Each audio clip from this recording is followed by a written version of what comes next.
Great, I can't wait. Let's get this party started. Excuse me. Can you do that in the microphone, please? No. Okay. Welcome to the podcast, everybody.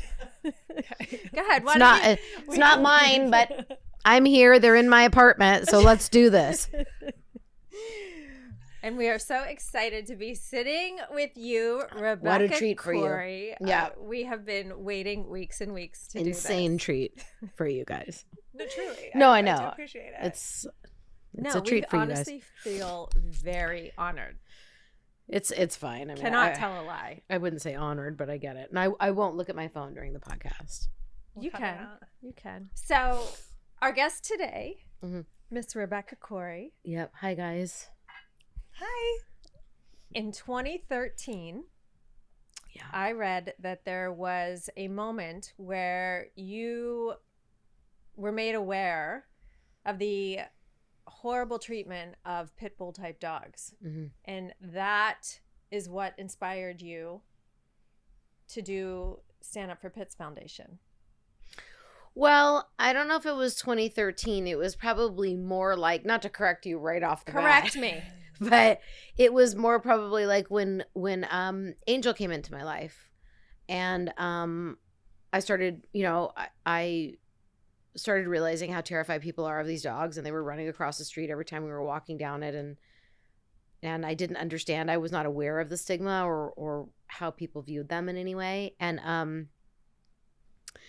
so I started educating myself about it, and everything that I found was horrifying. Breed-specific legislation is discrimination enshrined in law, and it basically discriminates against a dog based solely on its appearance, because pit bull, there is an American Pit Bull Terrier. That is true. That is an actual breed. Right. But the dogs that are labeled pit bulls in our shelters are not purebred American Pit Bull Terriers. They are dogs. Dogs with certain characteristics of the way that they look. They're mutts. They're mutts. Yeah. So Todd's considered a pit bull. Mm-hmm. Sally's considered a pit bull. Dogs like a dog with short hair and a square head and stocky bodies. Those are all considered pit bulls, but it's totally mislabeling them. And what's frustrating about that is because of that label, they are then discriminated against. They have, and so are people. They can't rent apartments. They can't live in certain cities and counties because of it. And that really crawled up my ass. Yeah. I was horrified by the idea of it, period, but also just like how stupid that was. And I just sort of followed Angel's lead and was inspired by her and her inherent goodness. And I just realized after learning all the things that I did about these poor dogs, in all the ways that they're abused and discriminated against, that doing nothing was not an option. So I started producing live stand-up comedy events and got my friends to perform. And at the time, it wasn't a charity, so I just raised a huge gang of money in one night and just handed the check over to a local rescue who was saving pit bull type dogs. And then after doing that for a couple of years, I decided to march on Washington.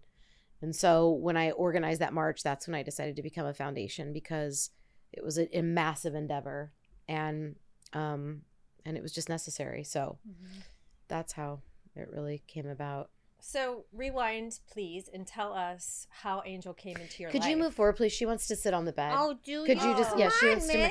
Come on, Sally. Come on, come on, Sally. Come on, Mama. I'll move for you. You'll have to move forward. Yeah, you gotta forward. Yeah, forward. Yeah, Okay. watch. Come on, Sally. Good dog. Come on, Mommy. Go ahead, Mommy. Go Come on, Mommy. Can you move your phone? Maybe she can't. Sally. Cry. Sally, come on. Sally. Sally. Sally. There you go, Sally. Sal. Oh my goodness. Thank you. Yeah, the phone was in the way. Yeah, It's in I the knew she way. wanted to be with Todd, and you were kind of. I was blocking. I'm Yeah. sorry. He gets kind of annoyed when she shares the bed, but then he's like, okay. You want to lay down, Todd? I think you're going to be okay. Everyone will There's be enough room okay. for both of you. Yeah. You should see the look he's giving me right now. Yeah, he's bummed. What? He's like, why does she have to get in my bed? Because you're your brother and sister. Yeah, well, even is it Todd's bed or is it maybe both of their beds? It's both of their beds, but Okay, he well, that's obviously, why. yeah. He's like, Okay, so wait, what were you going to say? I hope you don't cut that out because it was No. really cute. Okay. amazing. What were you going to say? Back up. Back up to Angel, Mhm. and how'd you meet her? How'd she come into your life?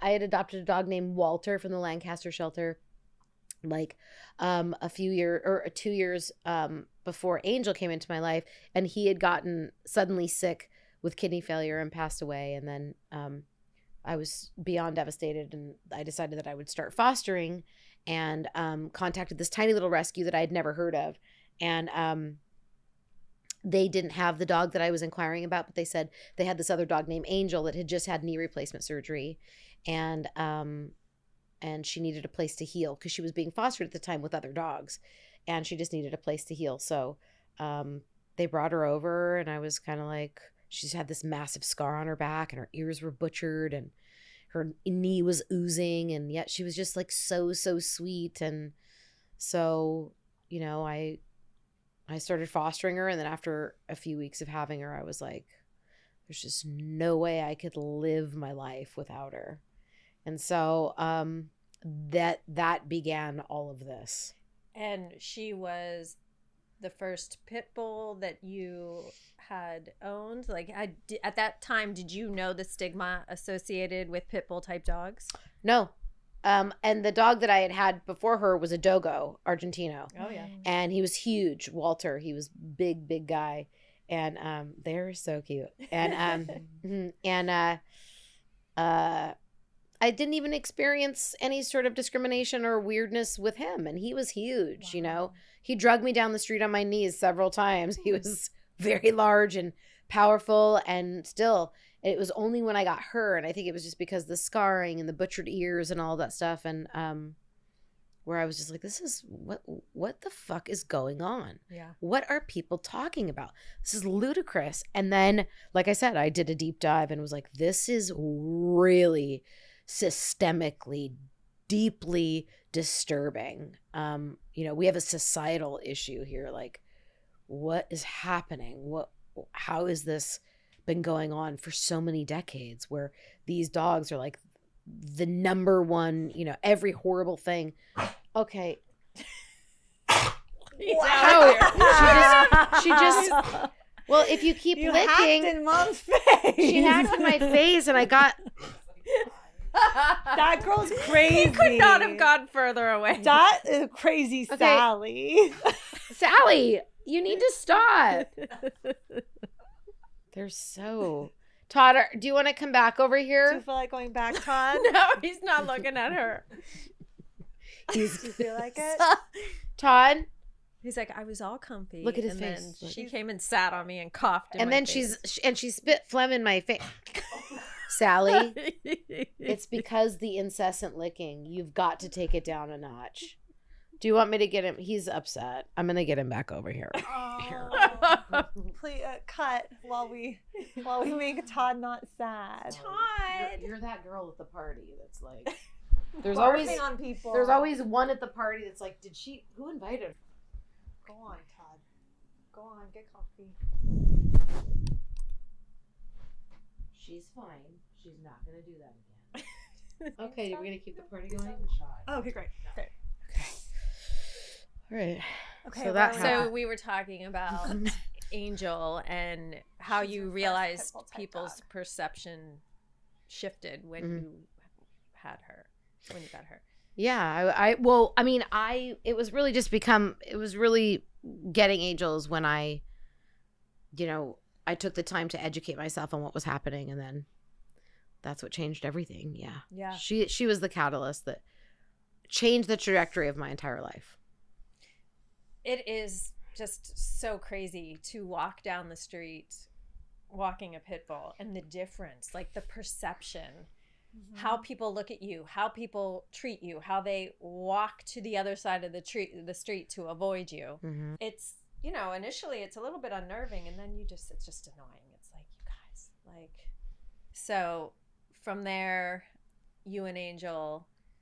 I just started producing live events. I did it locally, and then I eventually started doing it nationally. And like I said, in 2014, I ended up marching on Washington, and it took like a year to organize that. And the work continues. And sadly, this many years later, the goal and dream of the Stand Up for Pits Foundation for me has and always will be is to shut it down, because there's no need for it. That's the dream. That's the goal. Shut down the stigma of. Shut down the foundation. There's no need to save dogs anymore. Like that would be amazing. That's my dream. If we were all out of a job.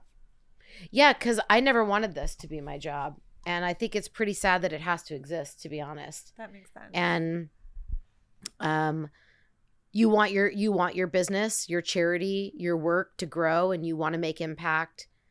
You want to make change, lifelong change, everlasting change. You want that to happen. But, for me, I want it to happen and then not have to. I want these last decades to just be, a shameful period in history that we look back on and go, I cannot believe that is what our society felt was acceptable.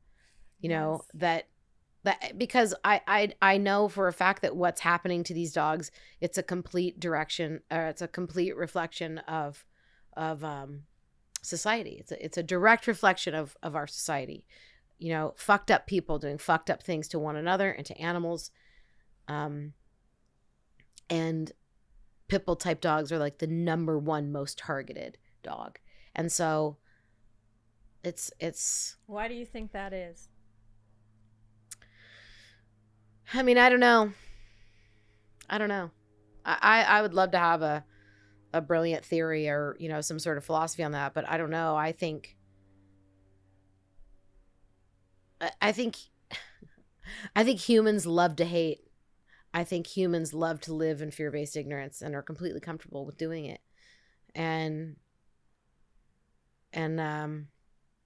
sadly, these dogs are just brutalized by our species.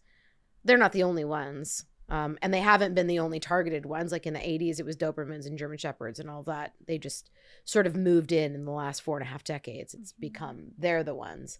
And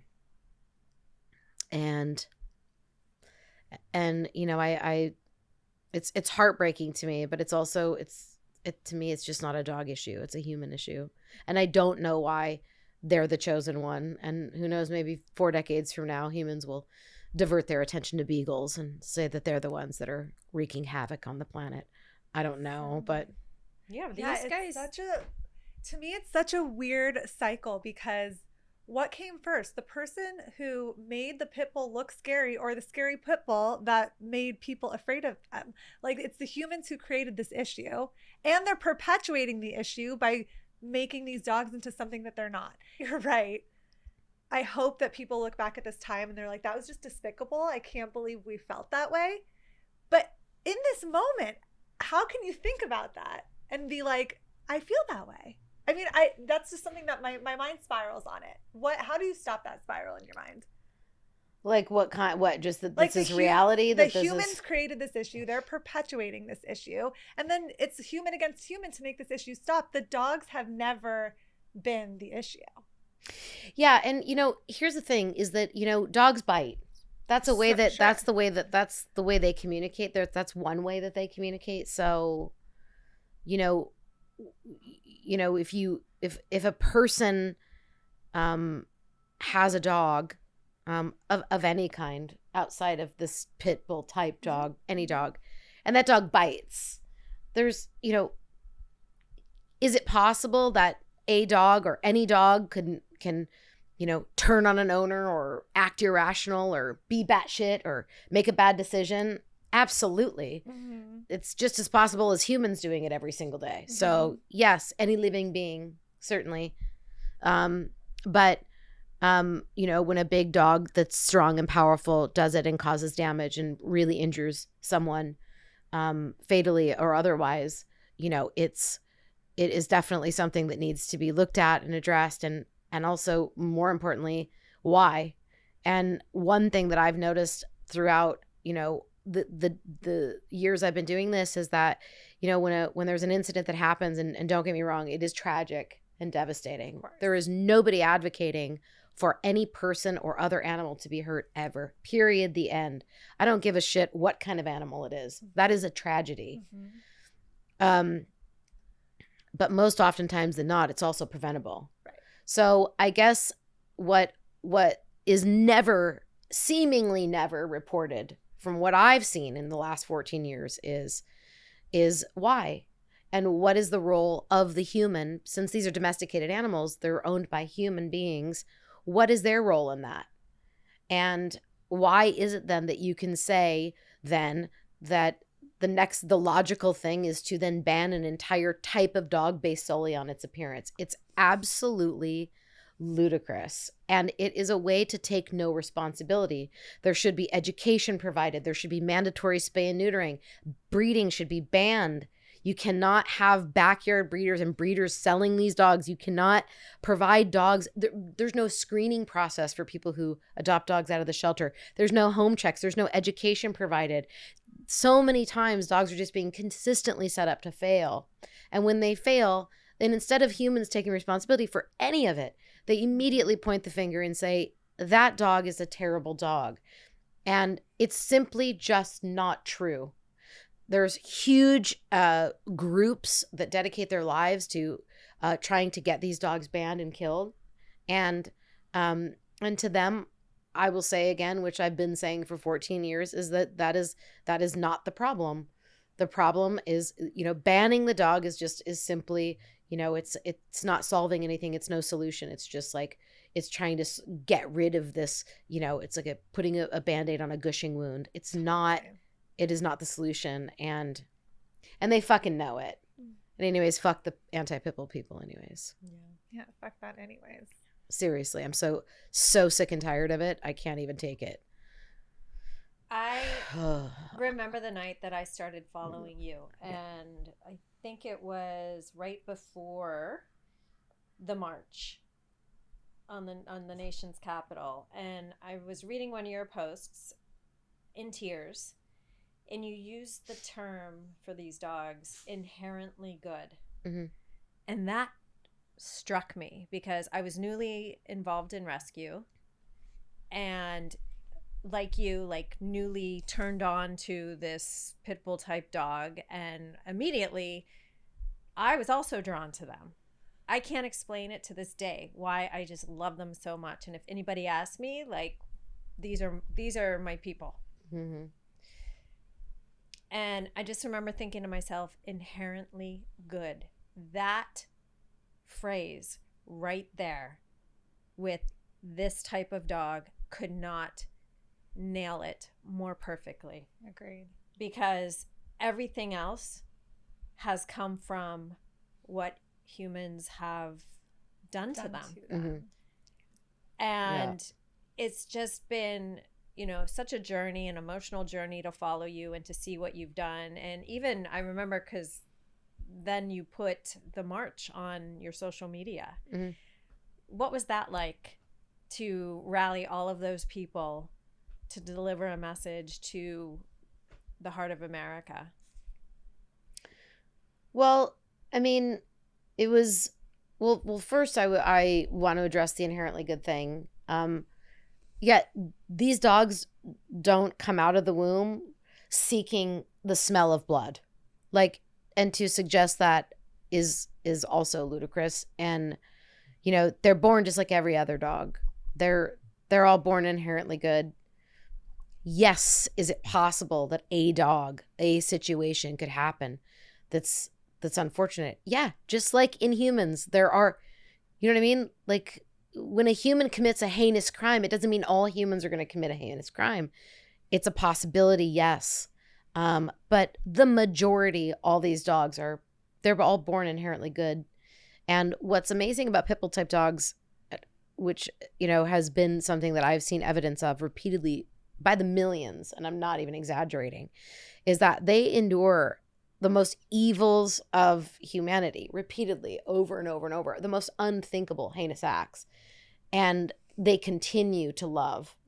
And that's what I find so remarkable about these dogs, among so many other things, is that they just have this capacity to, they don't forget. No, they don't forget, but they do forgive. They do, and they move through. They move through. And they're great teachers for us in that regard, you know, as humans. If they just stopped and looked, they would say, they could see that they're amazing. And so to answer your question about the march, I mean, I did that from this apartment by myself, and I'd never attended a march before, and it was really, really, really fucking hard to do. And as a comedian, actress who decided to do that, I took a lot of shit from the animal welfare community, people, trainers, rescuers, people that were experts in animal welfare told me to, you know, shut up and tell jokes, and you don't know what you're doing. And I realized then that it was like the ignorance is not just outside of animal welfare, it's also perpetuated within. And I think that if that can somehow be fixed and helped, and we can all sort of, you know, learn to support and work together, support one another and work together, more lives can be saved. And one thing with the march is like, you know, I literally did not have a following on social. I remember it was like two friends of mine who were like, "Are you not on Instagram and you're planning a march?" And I was like, I'm not. Like, they taught me how to sign up. Like, I did it because I wanted to shine light on the dogfighting epidemic, which is another thing I've heard in animal welfare since getting into this at this level 14 years ago. Is that so many rescues are like, yeah, dogfighting doesn't happen here. It's like, are you kidding? No, it really does. It happens everywhere. It happens in Los Angeles. It happens in the deep South. It happens in the woods, in the cities. It happens by rich people, poor people, white people, black people, all ethnicities, all tax brackets. It happens everywhere. And to put blinders on and go, oh, it's only those kind of people who are participating in that sort of activity, that's just as discriminatory as looking at the dogs and go, these are the only kind of dogs that are dangerous. It's that same level of stupidity. So, and it gets me really angry. So but it became really evident to me, you know? And so I organized the march because I was like, no, fuck that. The world needs to, this country has a major, major, major epidemic happening directly under its nose. And nothing is being done about it. It's hardly ever talked about. And when a dogfighting story comes, you know, in the news, it's featured or whatever, it's just there for a minute. It's gone. Like, no one, it's one of the most heinous acts of violence against an animal. Dogfights can last up to 4 hours. The dogs die from bleeding out and broken bones, and people are standing around cheering it on. They're selling concessions. Oh my They're like, God. it's illegal gambling. There's so many. Medieval. It's insane. And for people to deny it outright, I was like, whoa. And then breed-specific legislation to me was also, it's shocking that that's allowed. You know, people that have their pets, you know, being made to relinquish them, and you know, people could take, you know, law enforcement could take your dog if you're walking down the street, if you're in an area that has a certain level of BSL. And so that's why I did the march. I didn't so much do it for the people. I didn't so much do it for any other reason other than, how is this not being talked about? How most people still don't know what BSL is. And that's why I did it. And the reason an estimated 5,000 people showed up was because they feel the same way. Like, it was really done. It was done out of rage and anger and disappointment in disappointment in this country, how we treat these dogs and how this is allowed. And I just wanted to provide an opportunity for that to be heard on a national level. And I didn't know until the day that I was there how many people were going to come. I didn't know I didn't have a sign-up sheet. I didn't have any way of tracking it.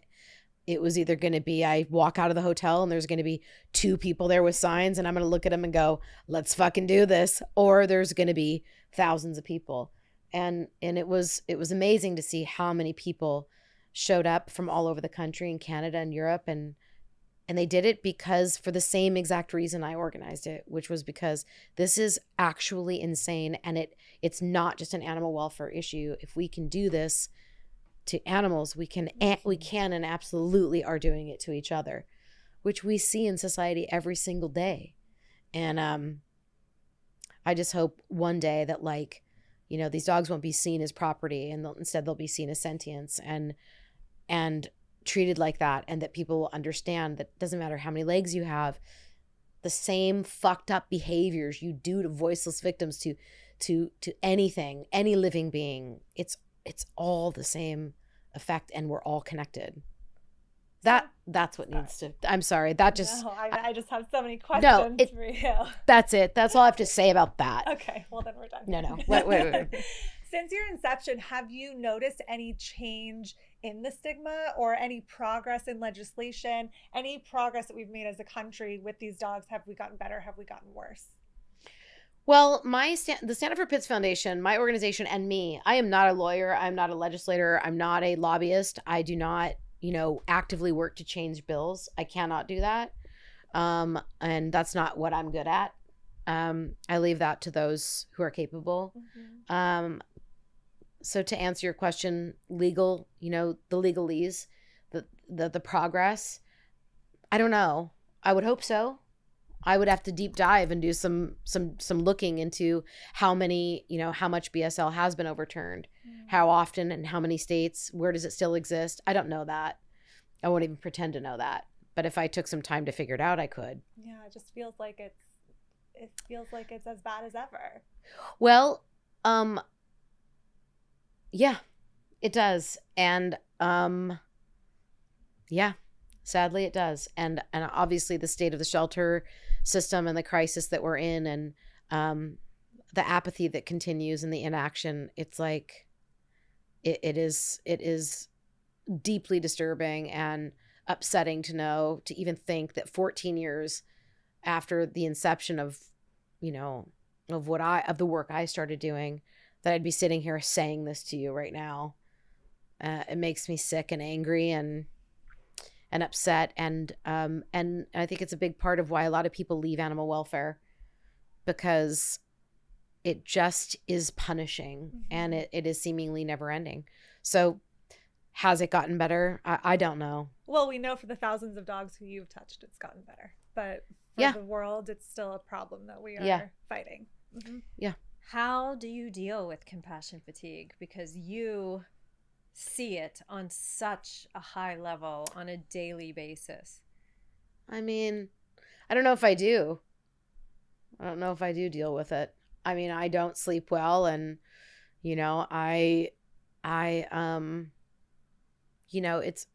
it's as upsetting to me as it is to anyone else, and it's really hard to do. I think I've gotten better at compartmentalizing it.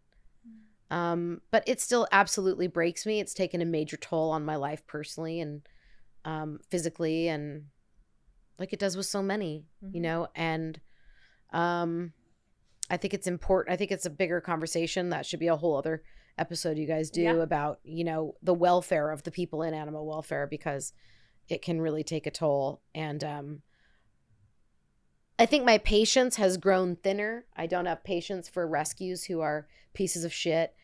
I don't have patience for people who try to get on social media and, spew ignorance about the dogs. Like, that stuff I used to engage to try to educate. Now I'm just like, please blow me. Like, I cannot, I literally can't. If you can type that, you have the ability to educate yourself. So I can't. There's times where I do educate because I know that's part of my job, but yeah, it's frustrating. I don't know that I handle compassion fatigue. I think. Have you ever considered walking away? Oh, literally almost every day. Sometimes I think, the first 30 years of my life were all about entertainment and, being a comic and a writer and actress and all of that shit. And I did all right. But sometimes I think, if I put the same energy and the same effort and the same dedication into, if I would have done that with that career that I chose, that I thought was my path, I probably might be having a cocktail next to a pool right now instead of sitting here in a 450 square foot apartment, exhausted, retaining water. All I want to do is sleep. All I do is crave pizza, and I want to cry at all times. Me too. So yeah, do I think about walking away? You're fucking right, I do. But I don't, because I think I would it be, an easier way of life, great medical benefits, an amazing, lucrative paycheck, and I can't even imagine this. it would just be a different, but also, like, what is the purpose then, so. Well, it's also, I feel like for us, we just know too much. You know too much. Like, That's what always freaks me out when I see people walk away, where I'm like, but you know what's happening. But I also get it. I get it. It's awful. Yeah. So I want to talk a little bit about kind of how we all met, which was How did we meet? Meriwether. Oh yeah. No, I know. I met you before that. I met with you Andrea. before. Didn't With I? Andrea. Yes. Okay. Because Yes. that's when we personally met, but a part of your foundation is that you extend angel grants to other rescues for rescuing pit bull type dogs in need. And that's how Correct.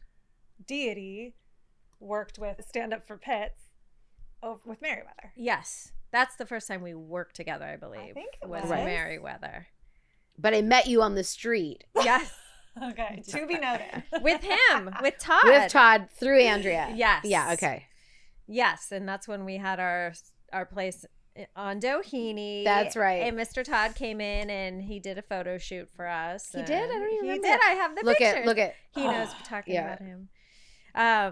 But then the first time we worked together definitely was that. So something that Stand Up for Pits does is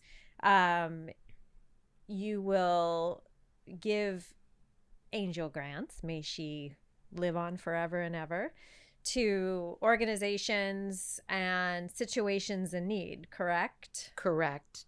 To real organizations, that are, foster home based rescues who do real and legitimate work. Yes. And let's talk about that a little bit, Yeah. because that's something that with your social media platform and the fact that you are doing such a service for all the shelters and the rescues and the dogs, giving them a platform in which to be seen, and then hopefully they get adopted or rescued.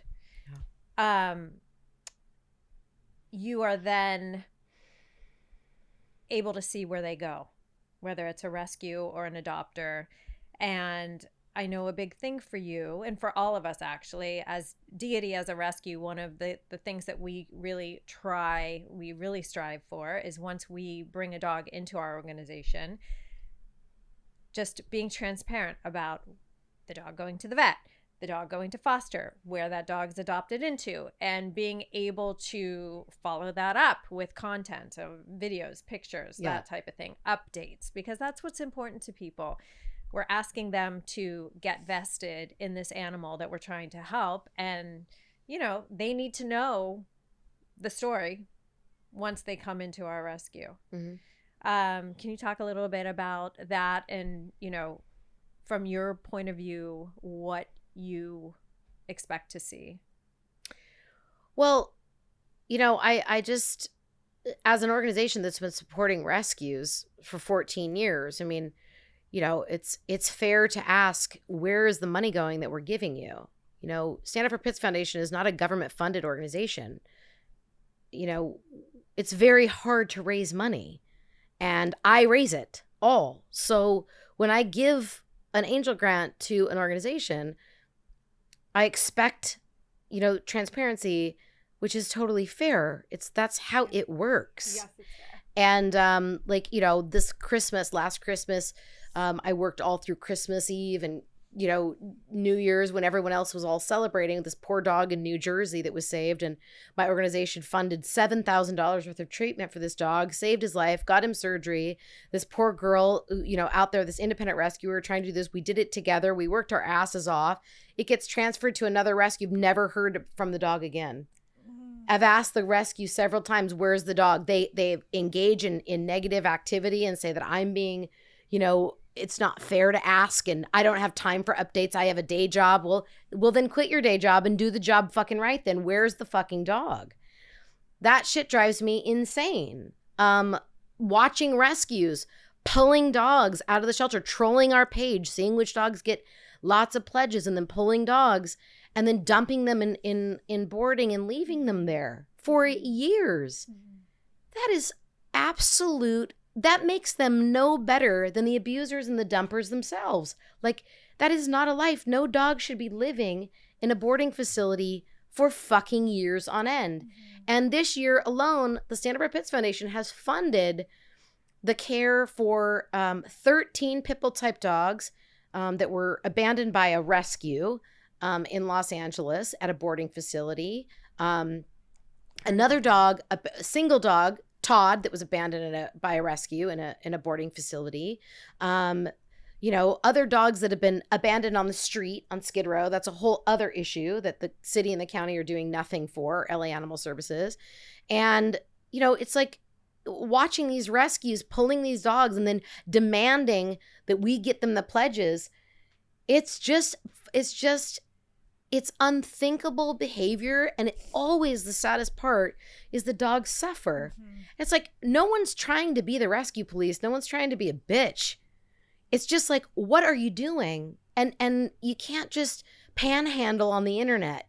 You can't just troll people's pages that have taken years to build from good work and then demand that the supporters pay your rent bill because you bought a facility and you can't handle the funds for a dog. There's a dog right now that's fighting for her life named Viola in the hospital who was pulled by a rescue who had no financial ability to care for her. They openly admitted that, publicly and privately, and demanded that I turn the comments on our post so that they could get all the pledges that were there. And I wouldn't turn them on. It's like, you cannot pull dogs if you cannot afford to care for them.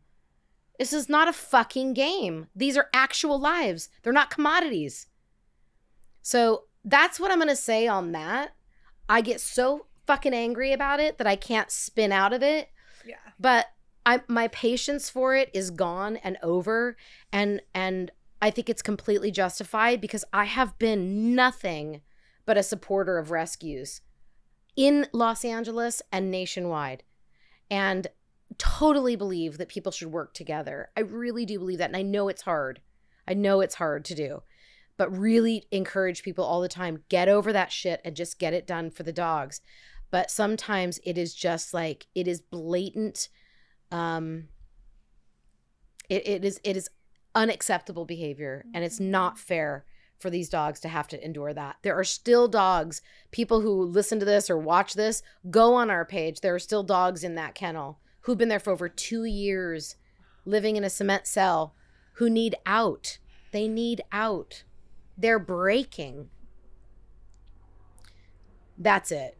There will be more on that, but that's it for now. Okay. It makes me so mad. Well, as recipients of your angel grants, Yes. Many of them. the positive impact and the way that it has helped propel Yeah. us to be able to help a dog in need. course. And we're very grateful for that. And I would love to talk more about Merriweather and how we all work together to And also the help her. Chihuahuas. Remember the whole... Oh, the honorary hippos. They were honorary hippos. How many Chihuahuas were in that RV? So Well, It's a floating number because there were so many pregnant there were ones, pregnant but mamas. it came to 42. And you spayed and neutered didn't I spay all neuter- of them. All of them. Yes. They were honorary hippos.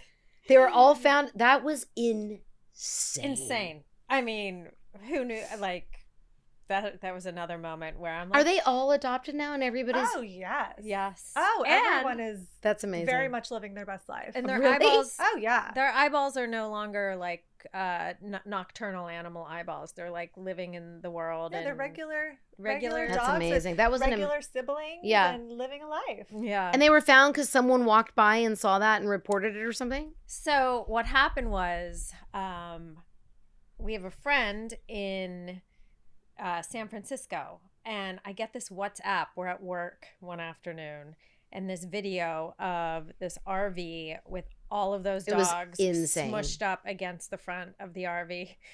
And it took my breath away. And I already knew what she was going to say. That was crazy. I'm like, It was crazy. Lindsay, you need to see something because we might need to go down there. And Lindsay watched the video and she looked at me and she goes, "That's an animal control problem."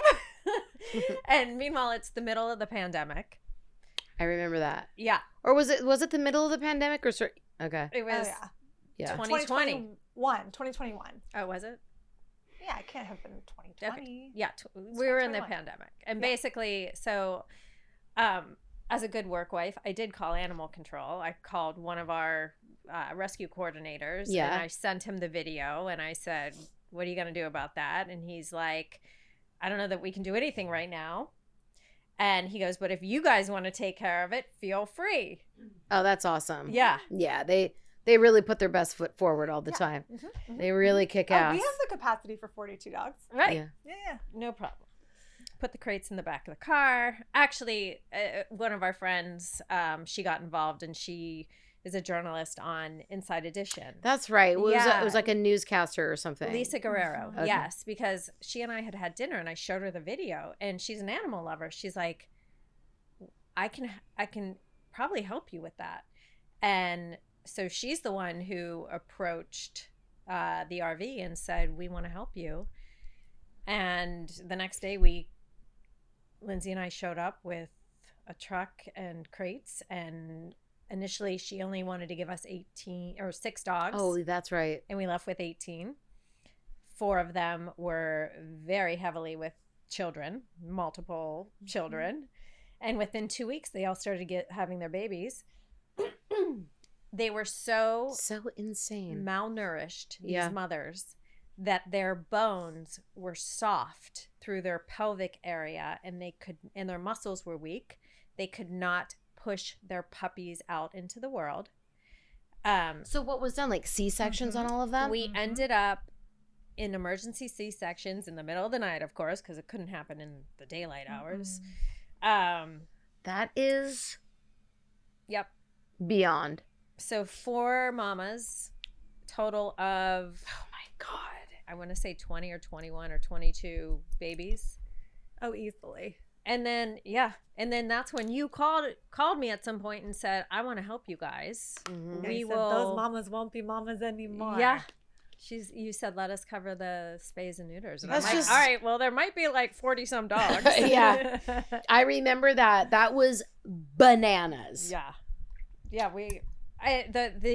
we look at videos now because we took all of those initial 18 dogs back to the Doheny space. And these chihuahuas are like running around the front of our space. I, to this day, have nightmares that there's going to be like a chihuahua popping its head out going, "Wah, you forgot about me." Did you keep any of them? No. Did you? Did we? No, but they're within some friends of the organization. Like we have seen them grow. But no, we don't personally have any. But they all got chihuahuas. Does the lady still do that? She doesn't do that anymore, does she? Well, so 3 of the dogs. There's been a follow-up? There has been a follow-up. We spayed and neutered the 3 dogs that she was allowed to keep. Oh, good. Oh, and they got spay and neutered? Yes. Okay. By you spayed you. Oh, did I? You did that. Oh, I did. Okay. Yes. And they actually spent like 4 days at our vet recovering too. So, and then they went back on the RV. Babies. They went back in the RV. She has reached out to us over the years since then to help with medical emergencies. Like one time, one of the dogs was vomiting and she got a ride and brought the dog to our vet and he treated. I mean, I think it's been we've kept in touch. She does not hesitate to reach out when she needs something, which is great, which is fine. So, so thank you for that. Oh my God, I forgot. Yeah, that's amazing. Yeah, and Meriwether. Yeah. You wanted to talk about Meriwether. I do want to talk Go about ahead. Meriwether. Yeah. Well, I mean, you share her story. How did you, or actually, that's a question that I have anyway. How do you as an organization find or become alerted of the dogs who are most in need and then decide I'm able to help that dog? Well, the latter part of that question is the hardest part, but sadly, we're inundated every single day with stories that are just it's insane. Mm-hmm. And so and by we, I mean me. I run this organization solely by myself. So I have volunteers that help me with different programs and different aspects. But that's my decision. And, it's based on the decision of how do we determine which dog to help or what not to help. It's kind of like it's based on budget. It's based on time. It's based on if it's medical prognosis. It's based on situation, circumstance, details surrounding each case. And of course, we want to help every single dog, and we want to, every single angel grant application you want to approve, you want to, but we can't. We can't. Of course, and resources. So yeah, and so we, do the best we can to pick, and try to help as many as we can with what we have, and doing it in the most efficient way possible. So just real quick to bring everybody up to speed, Merriweather was a dog who came from Louisiana, and our friend Larissa Wool, hi Larissa, had sent us a video of this pit bull type dog in an X pen. This is what their shelters are down there. And her front legs were all wonky and broken and healed. And the story Larissa delivered in this video was that she'd been brutally raped by men. Yes. She had been, and then left, we found out later, on the train tracks to die with her insides on the outside. And an officer found her and took her to this shelter. And the woman there, Stacy Alleman was her name, who ran the shelter, raised the money to have her put back together. And this was multiple surgeries to put this dog back together. And then that's when Larissa happened to be at this shelter. And unfortunately, in the South where she was, they don't have the foot traffic at the shelters. I mean, it's bad here. It's a different kind of bad down there. These dogs end up living in these shelters for the rest of their lives. Larissa sent us this video, and Lindsay and I posted on our page, not actually thinking at the time that we would be able to help. It was more of an awareness thing. We just need for you to see her. Yeah, and then we're in Los Angeles. We're in Los Angeles. She is in Louisiana. We just need for you to see her and hear her story. And so many people were like, if you take her, we will help you. So that's when we put up the next post, and we said, if you or anyone can help get her to Los Angeles, we will bring her into our rescue. Lo and behold, the DMs started DMing. The last one said, hello, I saw your post on Merriweather and I want to help her. I can fly my friend down to Louisiana and he can drive her back. Please call me. And called her up, and she did exactly what she said she was going to do. She will always do exactly what she says she's going to do. Yeah. So it's amazing. Yeah. That's how that all happened on our end. Yeah. And her friend Brian flew down there, put Merriweather and another dog, Lola, in the car. Both of them came back. Both of them heartworm positive. Both of them UAngel granted to help with. I mean, we put that money towards the heartworm because that ain't cheap. And yeah, now both of them are happily adopted and living their best life. So teamwork. See what happens when you work together.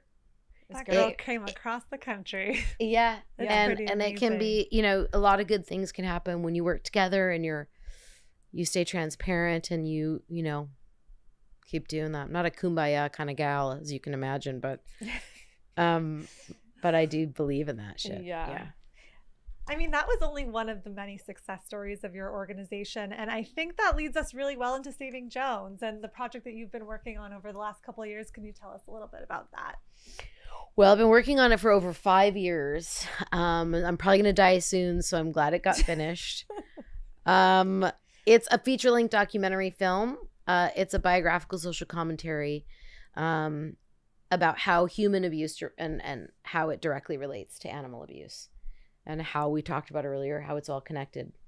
And it also, among many other things, it's a love letter to Angel. It's a the biographical part is very, it's sort of the story behind the story, which is my story as the founder of the organization and as a fighter for this type of dog. I love that he's snoring during this. They don't give. They literally give. Yeah.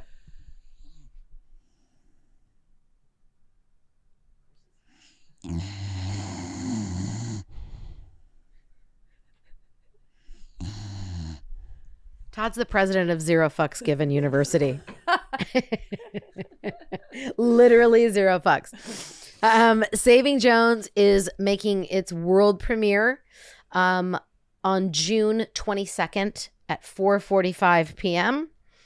And it will be at the Mann's Chinese Theater Complex. It's been a work in progress for over 5 years.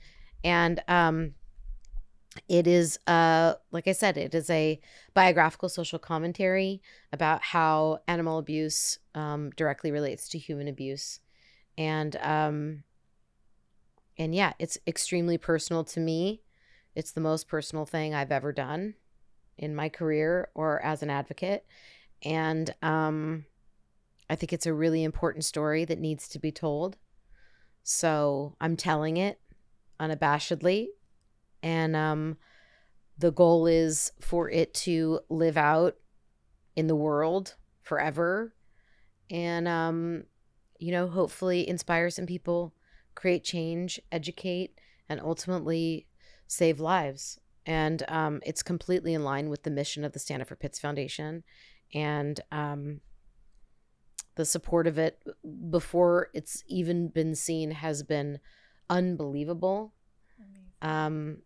I'm so grateful to the people that helped make this happen, because I could not have done it without them. And curious, excited, and terrified to see what the feedback's going to be.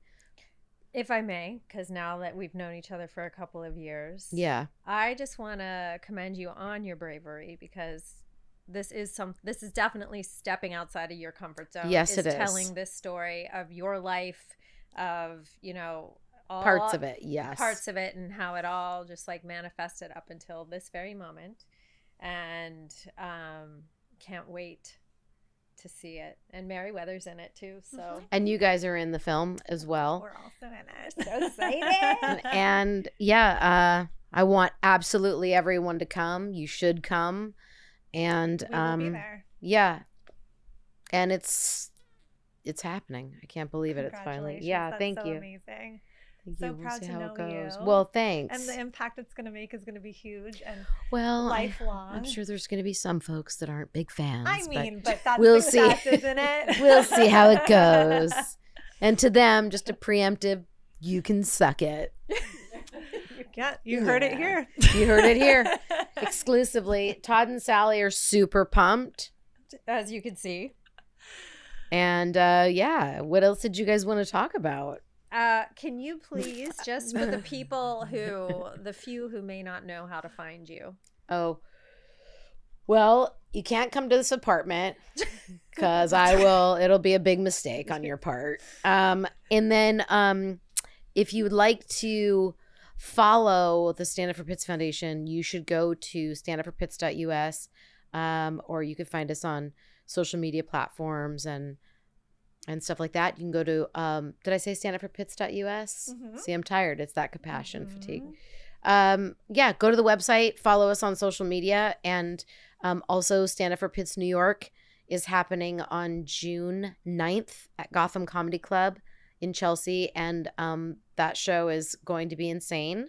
And then obviously there's Tacoma Stand Up for Pits, which is happening in October, and Hollywood Stand Up for Pits, which is happening November 3rd at the Bourbon Room. So that's it. And you know what? Adopt a dog and foster a dog and get your dog fixed. and educate people and have uncomfortable conversations and Great. keep fighting. Thank you for sitting here with us. You're welcome. Also, thank you for funding spay and neuter clinics. You do Angel Day. I sure do. Want to bring that up. Yes. Yes. We need to talk about doing one here in Los Angeles with you. Yep. We would love that. Okay. Yeah. Okay, whether Yeah. or not the name Stand Up for Pits is brilliant. Who thought of it? Oh, it was actually this guy in animal welfare that was like, you know what you should do? This was years and years ago. I mean, it was 14 years ago. I was like, yeah, I'm going to do this stand-up show. And,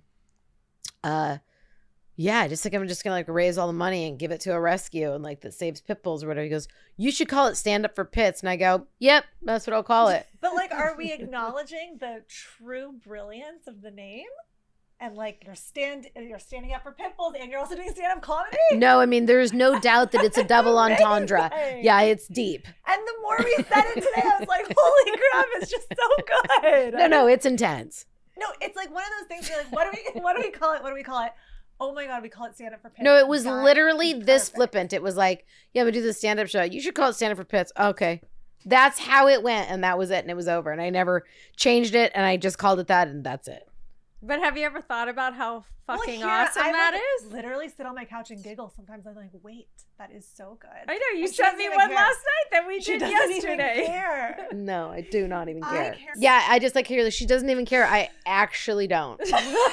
Like literally don't care. But I think it's cute. I think it's sweet. It does have a ring to it. It's worked for 14 years. Excellent. But Excellent. really, I would prefer it if it was called Stand Up for Pitbull type dogs because Okay, but that doesn't roll off the tongue. not as much, yeah. But these two, they're cool with it. Everyone's. Can you believe them? No. Yeah. Well, I'm glad that they finally worked out the bed situation. Well, when she spit in my face and coughed in his ear, Yeah. it was a hiccup. Look at her sweet body. She has such a nice body. And the tummy. Look at the tummy just kind of She looks poking. like a baked potato. She has a great body. She really does. She does not skimp on carbs. That's so good. That's No so one should. good.